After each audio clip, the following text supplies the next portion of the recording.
speaking affirmations over yourself. The more you hear it, the more you believe that it's true. And welcome to Premier Fitness. I'm Gene Williams, your yoga instructor, and I'm here to tell you about the benefits of yoga.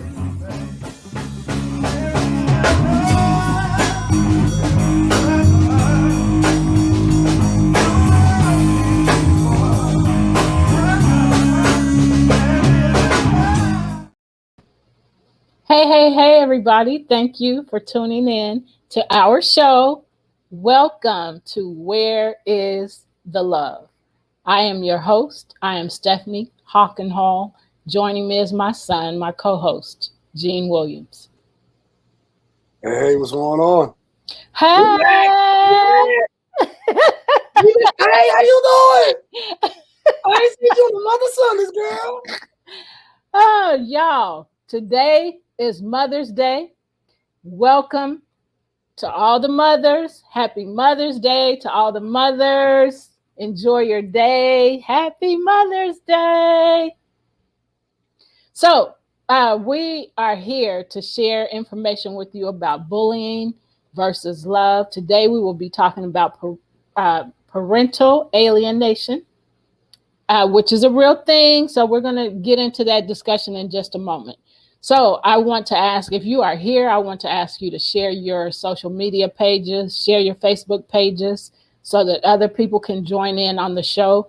If you are here for a replay, if you see us after the show, let us know you were here. Let us know you saw the show. Let us know what you think about the show and the information that we provide. Also, you can watch us right now on Roku TV or on Amazon Fire. You can watch us, just search Pod TV, Pod TV, space LIVE, Pod TV Live. You can also watch us on Pod TV website, pod.tv. You can watch us live there. Missing something. Oh, YouTube Live. We are live on YouTube, on our YouTube channels, Love Misunderstood Institute, and also Premier Fitness. Premier Fitness, I'm missing something. 0210. Okay, Premier Fitness 0210. All right, the website is www.podtv.tv. So those are all the places you can catch us. You can conversate with us. Of course, on TV, you can't interact. You can't interact, but you can watch us on TV. I love watching us on TV. It makes me feel great. Big time. So, Big time.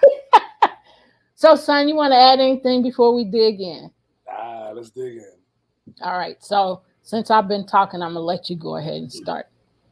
All right. So, as the beautiful host announced, we are discussing parental alienation.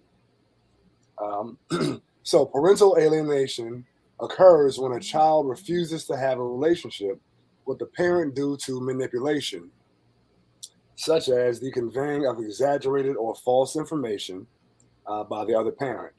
The situation most often arises during a divorce or custody battle, but it can happen in intact families as well. My apologies. At its most basic level, parental alienation refers to the process by which a child unjustifiably aligns himself or herself with one parent and expresses hatred or rejection of the other during a separation or custody battle. This is typically driven by behaviors exhibited by the aligned two parent that are designed to manipulate the child's beliefs and perceptions about the alienated parent, and the distortion or erasure of any positive memories that they might have about them. Oh, yeah. So before you go on, I want to interject. And what I want to interject is that parents that alienate the children from their parents either don't care that they are doing that. I mean, they don't care in the first place. That's why they do it. But they don't understand or don't care about the damage, the future damage of the child that will be come as a result of the alienation. So, and what just came to mind as I was talking is sometimes kids are threatened. You have to choose. Do you want, that parent, or do you want me? You got to make a choice. So, and with that choice, if you don't choose me, then this is what's going to happen to you. So then that parent may love bomb. We talked about that on another show. So that parent may love bomb and buy the kid all kind of gifts just to, make them think that, I love you. So I'm buying you this gift. I'm buying you these gifts. I'm buying your love so that you can do what I want you to do, so that you can be on my side. And the kid does not understand that that's what's happening. They don't understand this is love bombing, specifically by narcissists. That is what narcissists do. Exactly everything that I just said, that's what they do. So they have tricked this child into believing that it is okay to be with me and to love me, but it is not okay with you loving your other parent. Yeah. That causes a lot of trauma. Maybe not right then. It causes a lot of fear, can cause a lot of fear right now at that moment. But in the future, it can cause trauma and mental health issues. By the way, this is Mental Health Month, so I had to add that piece. So it's sad when parents are like that and think that that's okay, but then a parent that does that is a very, very sick parent with mental health issues. And we talked about the personality disorder, narcissistic personality disorder. Right. We also talked about that on a show. So there's so much that goes into that, and so much damage that the parent that is doing the alienation causes. Right. Damage right now, damage in the future. Sure, you're hurting the other parent just like you want to. Sure, you're getting what you want right now. But what you're not thinking about is in the future, when this child, if we live, this child's gonna become an adult and get out of my house. Then what choice will the kid make? Will the child make? So don't be surprised when you alienate a child from the other parent and your child grows up to hate you, because lies will always be revealed. Lies will always be opened up and the truth will be revealed. So while you're doing the damage now, causing all the hurt and the pain to the other parent and to the child or the children, your future is coming. So know that. I just wanted to say that. Yeah, and I do want to add on top of that, the biggest and most hurtful aspect of it all is that the parent who is doing the alienation does not care truthfully about the person that they're trying to hurt or the people that they're using or utilizing to hurt the other parent. Yep. It's just about appeasing their ego. Mm-hmm. So you didn't do what I wanted you to do, so now this is the punishment. Yep. Punishment, as if you're God. Who are you to punish me? Yep. But again, you don't care about the long-term effects of the child that you're using, nor the long-term effects of the person. I mean, you intentionally do things to hurt the other parent. Long-term. Right. But more than anything, you damage the child, and now they have to unlearn and unpack a whole bunch of sick, diabolical patterns that will mess up their ability to have a relationship with people in the future. Yep. And that's the scary thing, because there's so many people out here who are already messed up. Yep. We're all messed up in our own way. We all have our things. But to add on intentionally, from an egotistical standpoint, to add on unnecessary extra trauma to your child for your egotistical purposes, it just makes you, Diabolical. Yeah. Diabolical. Venomous. Yeah, I can go on. I can use all them adjectives for you. I'm gonna keep it short and sweet. Is you? Everyone has value, so I can't devalue a person. But it's obvious that you don't know your own value when you feel like you have to manipulate and triangulate and control situations in order to have a place of value in your perspective.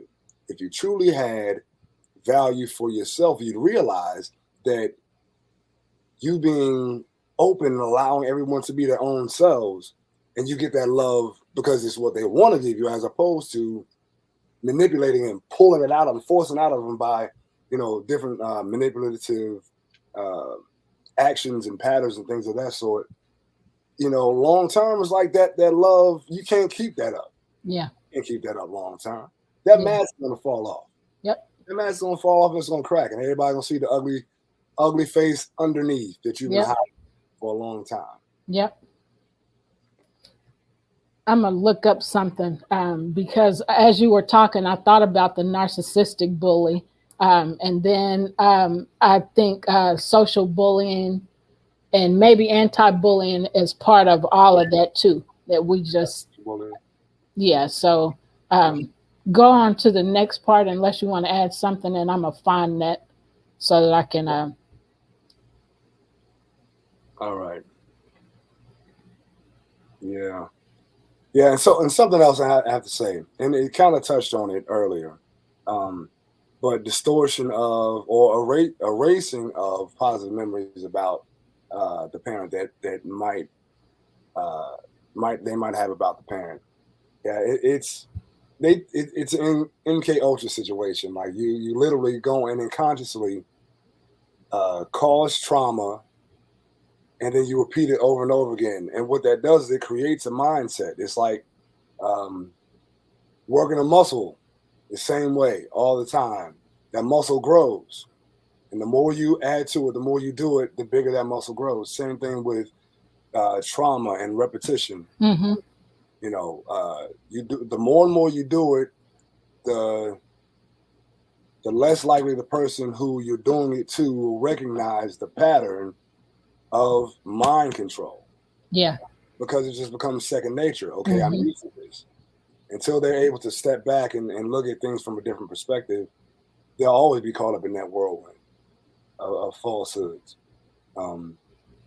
which is disturbing because, again, it's a conscious effort by the parent who is alienating the person to create this trauma and this mind control mechanism in the mind of the child. I mean, it's intentional. Yep. It's intentional. Even if they do it from passive, I'm just saying. Oh, and when you bring up his name, it hurts my heart.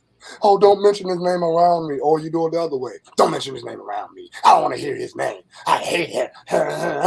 So the kid is like, right. And just as you were doing that, and right before you started doing that, made me think of post-traumatic syndrome. Post-traumatic stress disorder, yeah. Yep. Post-traumatic stress disorder can occur as a result of you're snapping at me every time I mention that person's name, or, that parent's name, or every time I do something like that parent, then you're snapping at me. So I'm scared. So ultimately I end up having post-traumatic stress disorder. Yep. And that's horrible. And it's also horrible that you think, as you are doing that, you think that it's okay to cause these issues, this harm on people. And so, like I said earlier, you have a very sick mind. Not the crocodile tears. Yeah, the crocodile tears. Do we need he's to always sad or angry? Crocodile Dundee, the rest of the crocodile tears?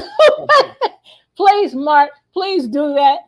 So I want to mention here, before we move on, because our purpose is to talk about the different types of bullying. So, and to help you see where people are bullying or where we're bullying, and things that we do and say. So already, out of the things that we have talked about, I see verbal bullying.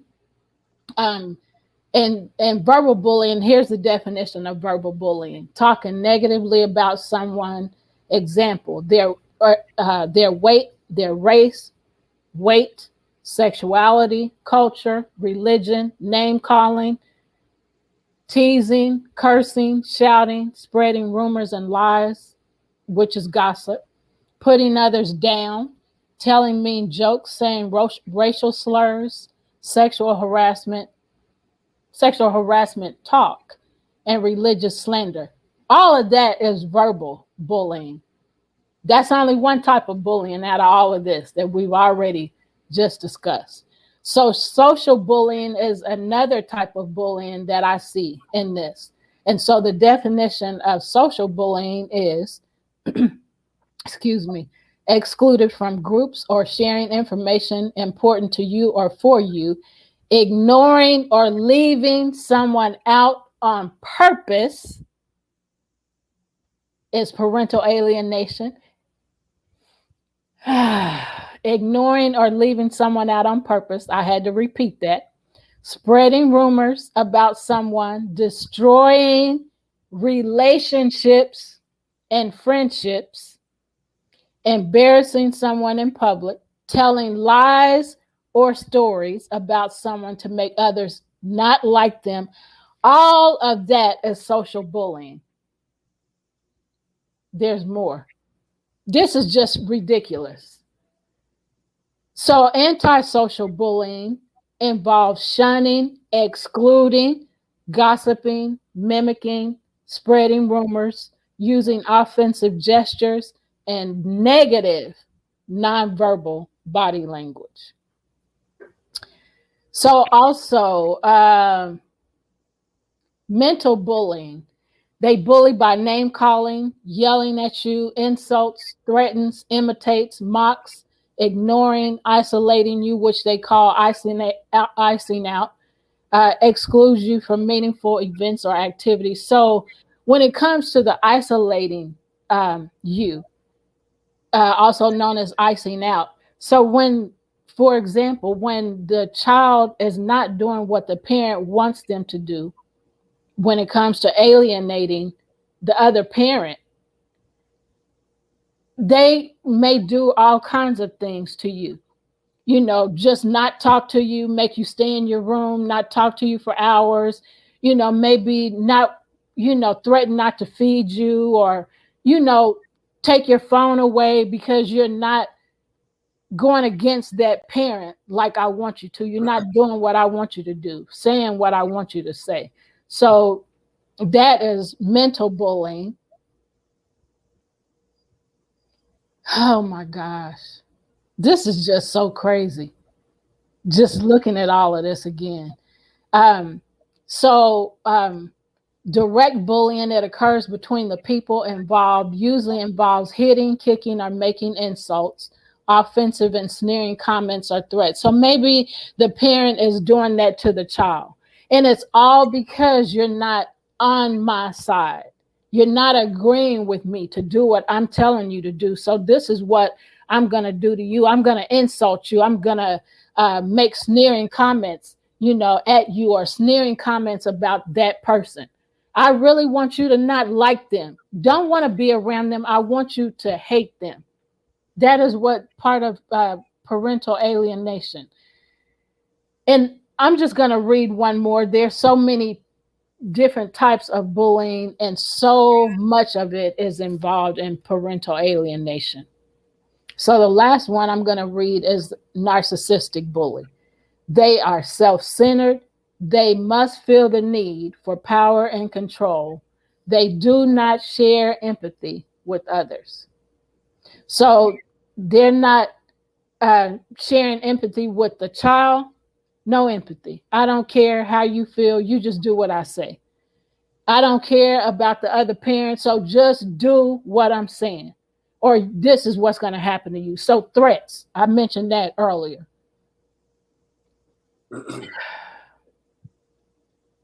Go ahead to the next part. This is just, people are just so crazy and ridiculous in the things they do. is just horrible. The harm and danger that you're causing to other people. Go ahead. All right. So, what is parental alienation? The perpetrator may leverage a variety of tactics. A father could tell a child that the child's mother hates him and never wants to speak to him, when in reality, the mother calls to speak to the child every day.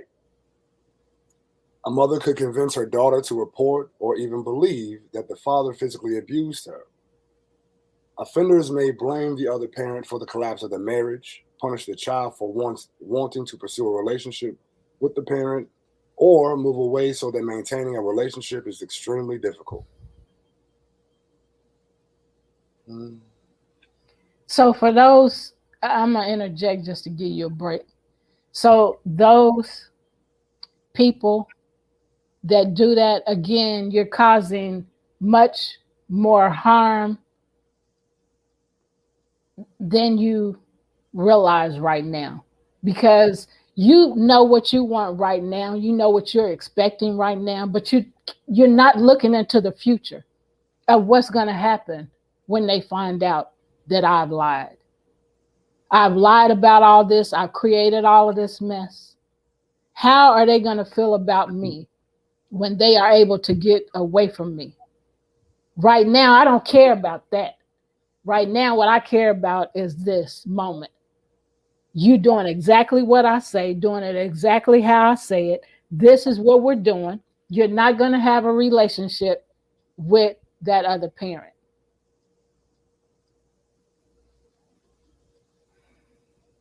You can go ahead. You want me to go ahead? I can read it. Okay. All right. What does parental alienation do to a child? This experience can be deeply upsetting for a child. He or she may feel confused, sad, or lonely after the loss. Children may feel puzzled as to why they still feel love toward one parent if the other hates them so intensely. Yet they have no evidence to counter the other parent's lies. They also cannot fully grieve their lost relationship because estrangement is uncertain and potentially prone to change. I want to interject. So, the damage that is done to a child as a result of, I mean, okay, so right now, the child may be depressed. And as it said, confused, sad, lonely. I'm lost. I don't even understand what's going on. Why do I have to act like this? Why do I have to treat my other parent like this? Because you don't like them, or you're trying to get back at them. But on the other hand, if I don't do what you say and do it exactly how you Don't say, like me either. say that again. You don't like me either. If I Right, don't do what you want me to do, then you don't right, like me either. So the love is conditional, right. if it's love at all. Yeah. So, I mean, some people, so one of the things that we say all the time, and it's big for our organization, Love Misunderstood Institute, treat others the way you want to be treated. Yep. And so you're treating this child this way. This child is totally confused. I want you to love me, even though you may not have shown me love when the other parent was there. I need you to love me because you're telling me the one that I really love, or the one that I spent the most time with, is gone. So I've lost that parent. I don't want to lose you too. That's part of the confusion, or can be part of the confusion. So to have a child or anybody, when it comes to treating people bad, making people feel hopeless, helpless, depressed, all of that stuff is just hurtful, harmful.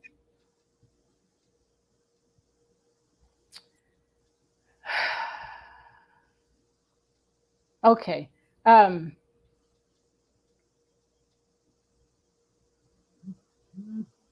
Y'all, be kind to others. Treat others the way you want to be treated. Learn how to love others by being patient to them, kind, gentle. That's love.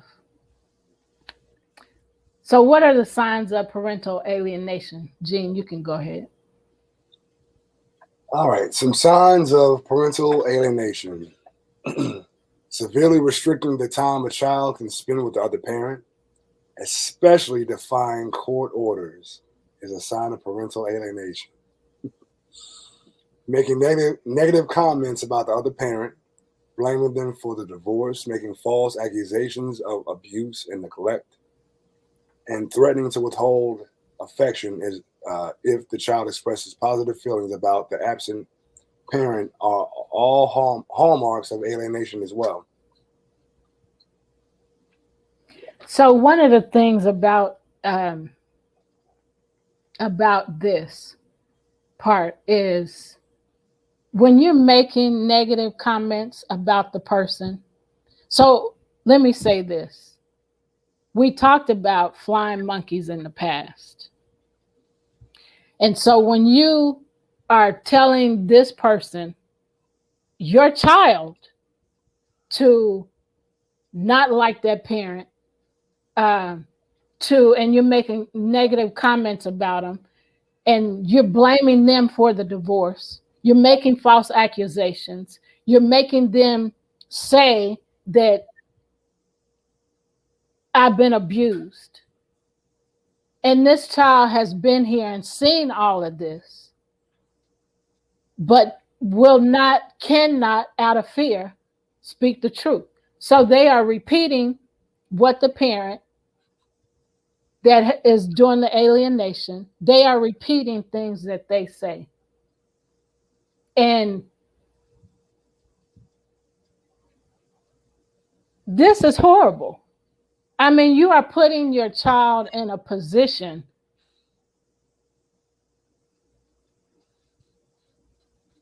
you're putting them in a bad position. You're putting them in a place where they are learning. You're teaching them to lie. You're not teaching them to tell the truth. Say that again. You're teaching them to manipulate. Yes. This is horrible. This is horrible. But I'm going to say this. To the parents that choose to do this with your children and choose to make your children against the other parent, your day is coming. I don't care who you are. What you sow, you will reap. It's gonna come back on you. And it may not come back on you right now, but it will. And when it does, then all you can say is, oh, now I understand how they may have felt. Just know that what you sow, what you do to other people is going to be done to you. Say that again. Every action has an equal and opposite reaction. It's a universal law. So yeah. You can't get away from universal law. No matter how much you try, you can't get away from it. You can't pay the universe, hey, listen, dog. Hey, listen, I did some messed up stuff over there. I'm gonna pay you some money to make this work for me. Don't let it come back on me, though. You did the dirt, now you gotta do it. Now you gotta deal with the pain. I feel so bad for the kids. I mean, I feel bad for everybody. Well, for the parent that's being alienated, I feel bad for them, definitely. Kids, when you're a kid, you have to do what your parents say. But then, I was getting ready to go somewhere else. You have to do what your parents say, or you start running away. You start, sneaking out the window. You start, some end up, this is the place. Some end up smoking, drinking, having sexual partners, all because they're looking for love.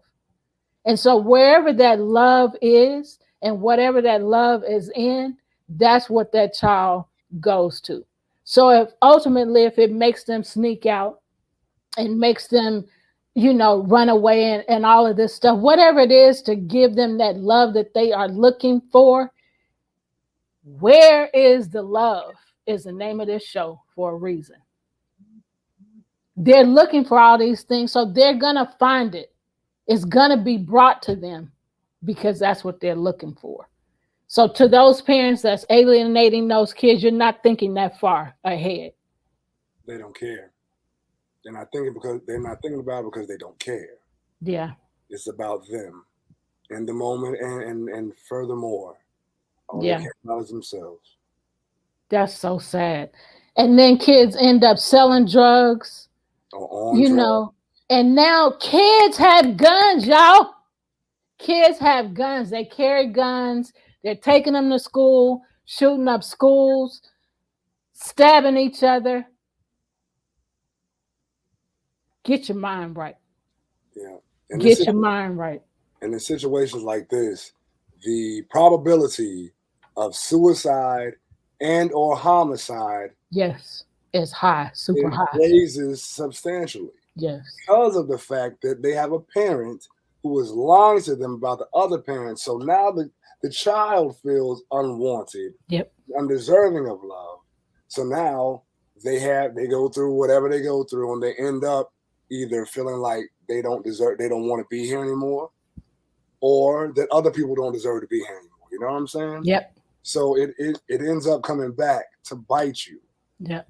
And the child. Like, why would you do anything that you know could possibly put your child in a position where they may have mental issues for the rest of their life, may have to be institutionalized, may have to be on certain types of drugs, or that they grow up and because you took away the other parent, now they're searching for that parent and other partners, and they end up in relationships that are detrimental to their health. Yes. That's how children go from that situation into an abusive relationship on their own. Yep. Repeat a vicious cycle. Yep.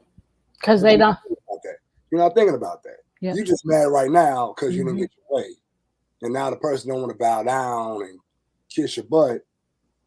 And now you want to make them out to be Lucifer the first. Yep. That's really sad because, the kids going into relationships, like you said, that are abusive and that are not good for them. It's because they're still looking for that love. Where is the love that I desired that I didn't get when I was growing up? Where is the love that I was missing? Oh, is this it? Let me try this. Oh, is this it? Let me try this. Oh, is that it? Let me try that. And so they try all these things looking for love, not understanding that real love is peaceful. It's not chaotic. Real love is kind. It's not mean and evil. Understanding. Yes. Real love is unconditional. Yes. I love you regardless of what you do. Yep. And that's one of the things with parental alienation. And that's also a manipulation tactic of the narcissist. I love you when you're doing what I want you to do, when you're useful to me. When you're no longer useful to me, I push you to the side, to the left with you. Is how they operate. So then the child is always, like you said, love bombing. They're always trying to be in the good graces of the parent that's showing conditional love. But then the flip side, the jacked up flip side is that you're stuck with the parent who conditionally loves you, and you're being alienated from the parent that loves you unconditionally. Regardless of what you do, I still love you. I'm still here. Now I'm gonna check you because I truly love you, and I'm gonna put you in your place. You're wrong, but I still love you. You don't have to walk a certain line for me to love you, for me to want to be in your life and you to be in mine. You just be here, and I love you and I want you. But the other parent is like, no, you got to do what I say, and I do, or I don't want nothing to do with you. I can't even imagine being a kid. I can't even imagine being a kid being in that position because that's not a life that I had to live. And I'm thankful, but I was looking for love because certain things weren't the way that I thought they should be as far as love. So I did things looking for love myself. And so that's why the word love is so into so much of what I do. Where is the love? Love Misunderstood Institute. you know.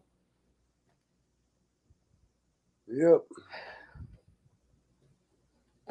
I mean, and even beyond, like, let's lay it plain. Like, even beyond, like, the alienation. Just if you, for whatever reason, don't have the other parent there, you go through the same thing. Feeling unloved, unwanted. I mean, speak from personal experience. And you allow yourself to be put in positions where you shouldn't be in. One of the funniest, well, it wasn't funny then. It's funny in hindsight. A conversation that I had with two therapists. They both came to me at the end of the conversation we were having. Gina, you a glutton for punishment? I was like, nah, what are you talking about? It was like, are you sure? And I was like, hey, maybe I am. And that's what transpires. You go through, not feeling wanted. So you get into a relationship where you constantly have to prove yourself to this person. You have to buck dance for them, buck dance, just to be getting their good graces. Tap dance, a little soft shoe for them, little soft shoe. And it's like they love you or they love you for a second, and then it's always something else. Person who truly loves you ain't got to tap dance for you. Just be you. You be there, and they love you. Yep. You don't have to bow down to my will for me to love you. That's not love. That's control and manipulation. Yep. You want me to do the next part? Yeah. All right. Why does parental alienation happen? One reason parental alienation can start involves a parent having come to rely on their child for emotional support, a need that intensifies during a divorce. Going back to those crocodile tears you was talking about, Mark. To continue supporting the parent and without evidence to the contrary, the child comes to believe and internalize the alienating parent's vitriol. Other motivations include revenge, jealousy, the financial extortion. Add what you want to add. What you said, all of it? All of it. Yeah. All of it. Oh, boy. Parental alienation is just horrible. It's horrible to the people on the receiving end, not on the one on the giving end. Not yet. Not yet. Like I said earlier, like we said earlier, what you do, you're going to get back. What you sow, you're going to reap. So while you're trying to get revenge, being jealous, trying to get finances, trying to, all of the things you're doing is going to come back on you. You want to add something? Nah. All right. What kind of person would try to alienate a child from their other parent? What kind of person would try to alienate a child from their other parent? The phenomenon often originates with a parent who is narcissistic and or emotionally unstable. We talked about the narcissistic personality disorder in another show. I mentioned that already. Go back and watch that show to get the details of the unstable narcissist. They are mentally unstable, period.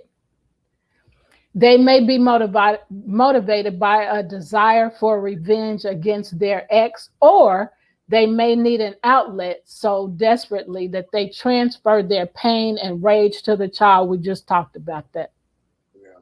Alienated parents sometimes show borderline tendencies as well. I'm going to let you do the next part. Add what you want to add. Yeah. That bit about using the child as a false emotional support is a big thing. Like, as a parent, no doubt your children are going to feel what you feel, but in situations where it's the opposite parent is supposed to excuse the child from that situation. Like, I don't need you to take on my feelings. I'm an adult. I have to deal with my feelings on my own in my own way. I don't need you to take on my feelings to make me feel powerful. A person who uses emotional manipulation to control a child against the other parent, it's just small-minded and short-sighted. Because again, it's a manipulation. It's the passive aggressive. You got the passive aggressive. You got the aggressive aggressive. Your daddy ain't ever gonna be. You know what I mean? That's the aggressive. And the passive. I'm so sad. I just thought we were gonna be forever. Thought I was gonna be my forever love, and now he's gone, and he left me, and he's with someone else now. That's manipulation. You keep that to yourself. That's not for the child to be a part of. Yeah. So now you're playing that violin and you got your child, going to the beat of your drum like the Pied Piper, not realizing that you're creating an emotional chasm in that child that will be like a black hole and pull everything that is light from them into that black hole of darkness where nothing can ever be brought back out. You know what I'm saying? Unless you do a lot of freaking work. It's expensive. Therapy is expensive. We all need it. But I mean, why get a bill when you don't have to have one? Because you want to be a donkey. And when you are like that, mental health hotline. Is it 988? Yeah, it is. 988. Call the mental hotline. Yeah. The donkey is playing the violin and the pipe at the same time.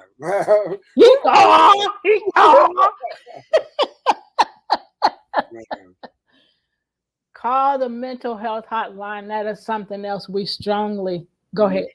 I was going to say, but the really messed up thing is, again, we pointed out the fact that a person who does this is narcissistic and or emotionally unstable. Those people don't admit to their faults. Yep. Especially the narcissist. They don't see themselves as having a problem. Therefore, they won't address it. And then when it's brought and put in front of their face, the mirror is shined on them. Instead of acknowledging the issue, they rather point the other way.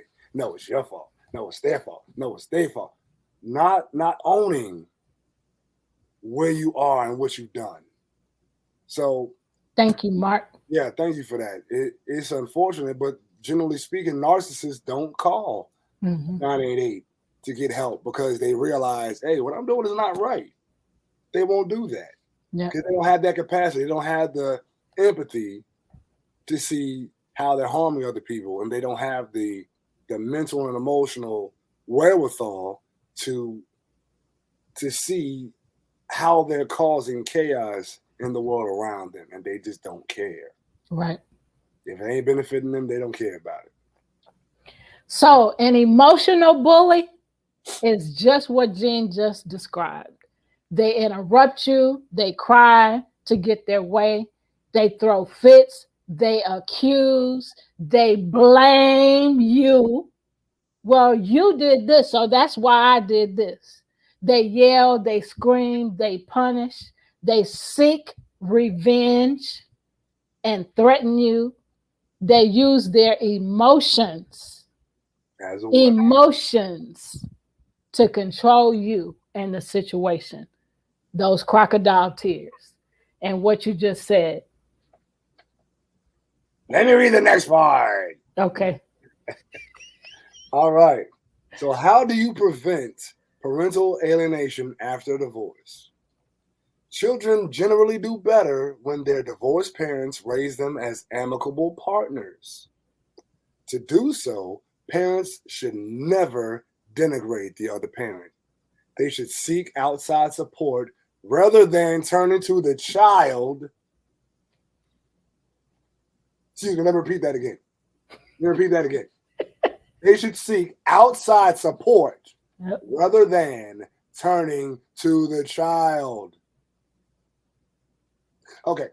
Hold volatile. Oh, this next one. Hold volatile discussions out of earshot. Just because they're not right in front of you, if you're behind is talking loud and rambunctiously about the situation, anywhere where that child can hear you, that is still manipulation. Yeah. Get you a journal, you person, you. Get you a journal and write in it. Yep. Don't walk around hollering and screaming your feelings. Yeah, they do. So he said kids can hear much better than we give them credit for. Kids have supersonic hearing, especially when it's something that's traumatic or chaotic. Yep. It's like those ears perk up. Boop, boop, boop, boop, boop. They become satellites. Yep. They absorb everything. I know of a situation, I'm going to say it like that. I know of a situation where a particular group of people gather on the regular and talk in a living room setting negatively about a certain parent, and they talk loud because you know how people do when they get they get excited and angry, they get loud. That's just natural. But a straight shot down the hallway is a particular child's room where this child can hear everything. So, mature adults, knowing that a child may hear them, take it somewhere where the child can hear them, or they discuss it elsewhere, or don't discuss it at all around the child. That's the smartest thing to do. Like, don't discuss it at all. If you know you're upset and you have something negative to say about the other parent, don't say it anywhere in the house where that child can hear you. Don't say it in the house where the child is. Yep. Go outside. Yep. Go take a walk. Don't be on the phone all loud or in the front living room having a family meeting, discussing this person, denigrating them through and through, where that child can hear that whole conversation go down. And then, again, you're in a room with multiple adults talking about this person. Guess what that is? Can anyone give me that term, friends? It's called triangulation. So you're triangulating on ways to control this situation and this person, and the child hears it. So that's, again, another form of manipulation.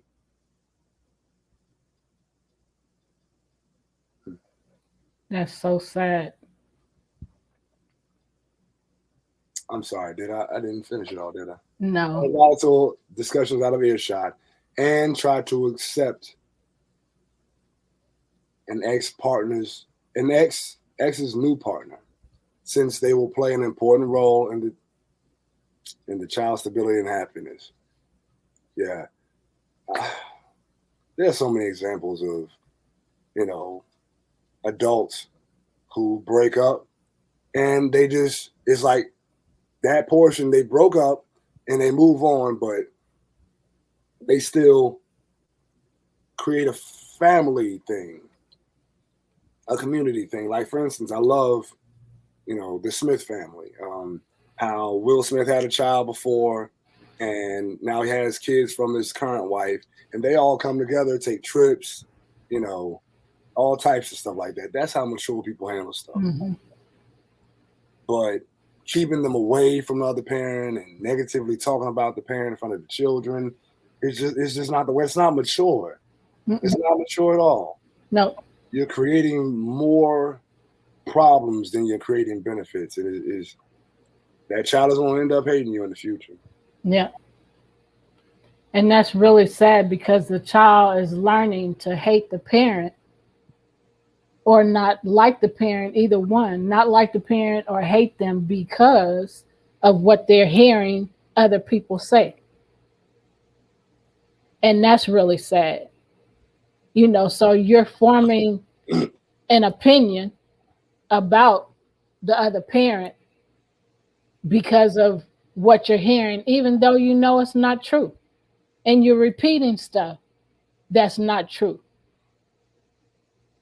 Flying monkeys repeat things that they know that is not true on the behalf of the narcissist.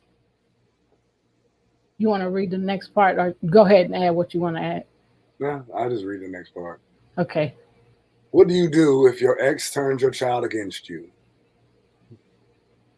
Victims of parental alienation can fight the offense in court, although it is difficult to do. Difficult, exhausting, and expensive. Parents should therefore collect thorough, detailed evidence through witnesses and emails, texts, or social media posts. The legal process may involve a psychological evaluation, it's absolutely needed, custody evaluation, family assessment, and reunification therapy to rebuild the relationship.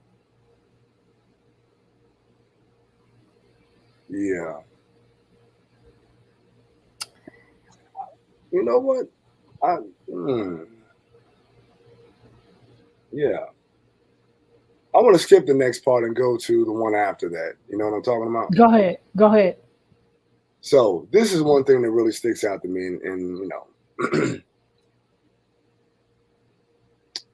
anyway, the question is parental alienation a form of child abuse?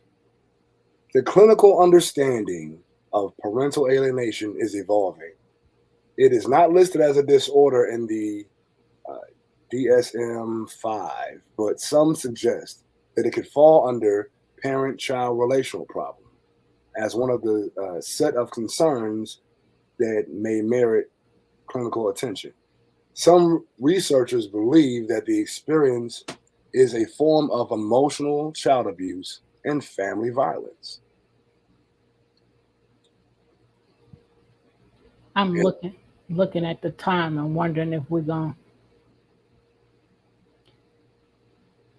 All right, I'll just go right in. Healing from parental alienation. Parental alienation is deeply painful, but ostracized parents should know that they are not alone. Although it can be frustrating, they should aim to express only compassion and kindness for their estranged child, remaining calm rather than responding to injustice with anger or rage. Boy, that is tough.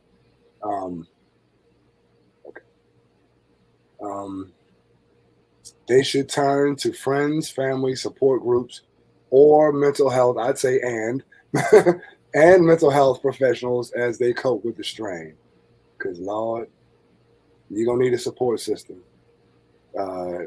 Parental alienation will take you down deep into a dark rabbit hole where you question your own self. And again, that right there is a symptom of the fleas from dealing with a narcissist. Yeah. You question things that you know are factual, but because it's said that, you know, the opposite is true, then you question yourself after time, even though you know you were there, but you still question, did I really do that? Did I really say that? Do I deserve this? Gaslighting. Man, gaslighting. What you saying, man? Come on now, man. Come on now, man. Stop playing with me. Yeah. Gaslighting make you question your own sanity. Own sanity. That's why I said not or and mental health therapy. It's needed. You deal with a narcissist and you deal with parental alienation. I'm telling you, you're gonna have to be strong. It's not gonna be easy. You're gonna question yourself. It's gonna put a strain on your relationship with your child. The self-questioning is gonna make it difficult for you to have a relationship with other people because that's just what it does. It makes you nervous about dealing with people. I can say that from personal experience. It makes me very nervous about getting close to people. I can be cordial. I'm a kind person, but at this point in my life, I'd rather go work and come home and stay away from people. So let's talk about that for a minute. The last few minutes. And we're going to come back to this next week because we are not finished. There's much more to this. So we're going to talk about that next week. But let's talk about how difficult it is to hear and to know that your child is being told a lot of lies, or how difficult can it be for a parent to know how that their child's behavior has changed significantly toward them due to what the lies that they've been told, they've been deceived. Talk a little bit about the betrayal of how that makes or can make a parent feel, or from your experience, how it makes you feel. Yeah, so definitely a lot of sadness, definitely the feeling of betrayal, because you recall the relationship that you had with that child and how things were. Personally, I'm a picture taker. I'm a picture taker and a video taker. Like anything we do, pose for the camera. You know what I mean? Just for me, it's like recording memories. It's always like that, But now to look back on certain pictures and remember certain times is bittersweet.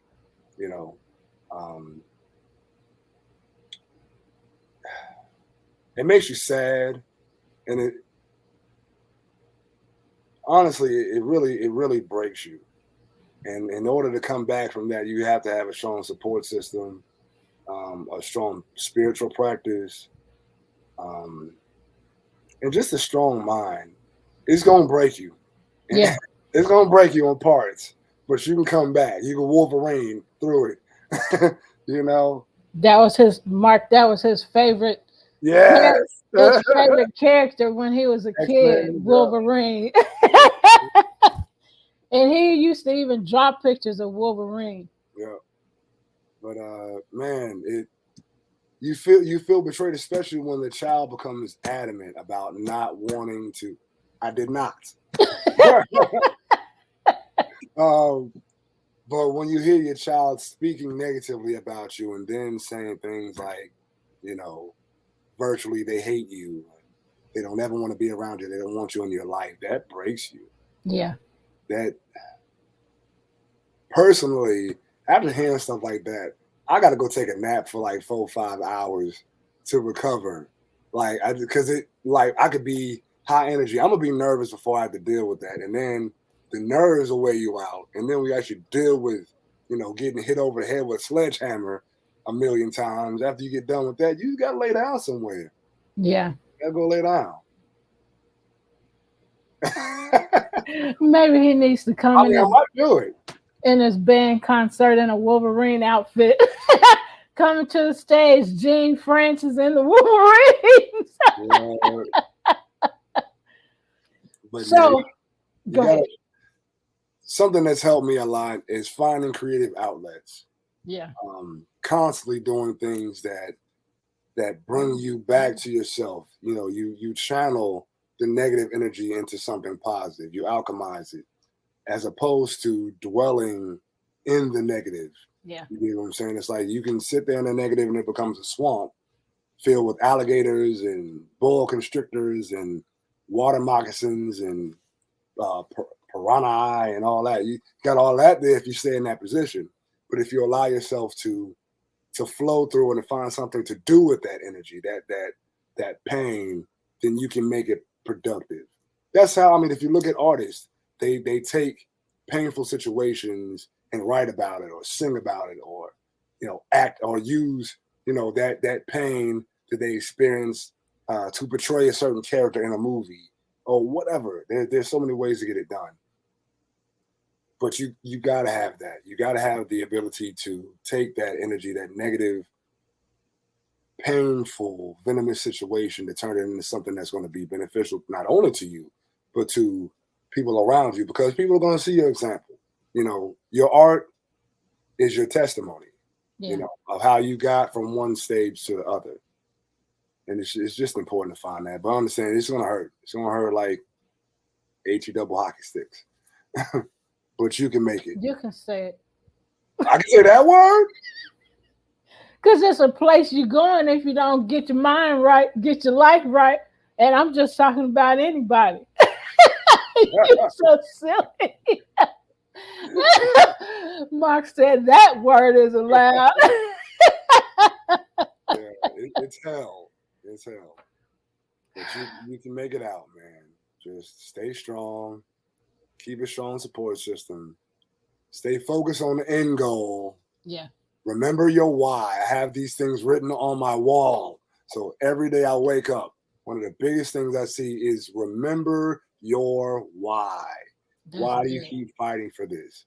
Because at the end of the day, in a situation like this, the goal is to put your child in a better place than you were when they were at your age. So, I didn't see all of that. He just put it on there while you was talking. Yeah. So you said you said a couple key things. So one is by writing on your why and looking at it every day. Remember your why. That's important, and that will help propel you into the future. It'll help you continue to push and strive for the goal that you're running for to reach that goal. And something else you just said. Find a positive way to deal with or alchemize the situation. Is that what you mean? No, it was something else after your after the why. Mm-hmm. But it's important to remember what your goal is, what your reason is, which is the same thing. What is your goal? What do you expect to get from this?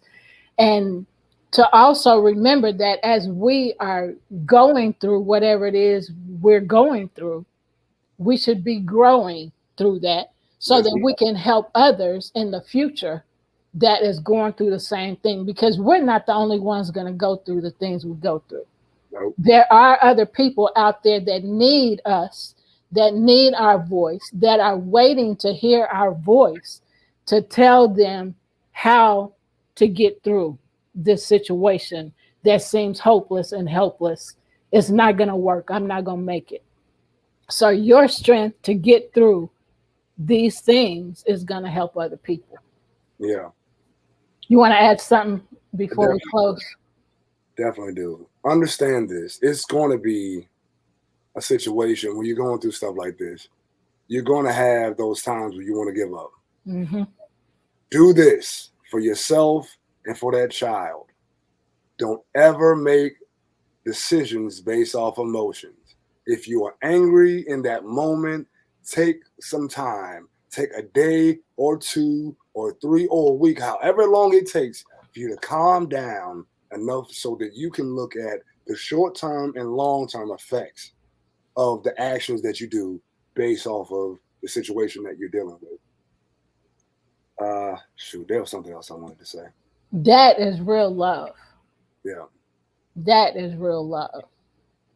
being patient through the situation so that you're not negatively and hurtfully affecting the child right now or in the long term. Right. So that's key. So we are at the end of our show. We are going to continue talking about parental alienation next week. We hope this has been helpful and beneficial to you. It certainly is very informative and helpful to us.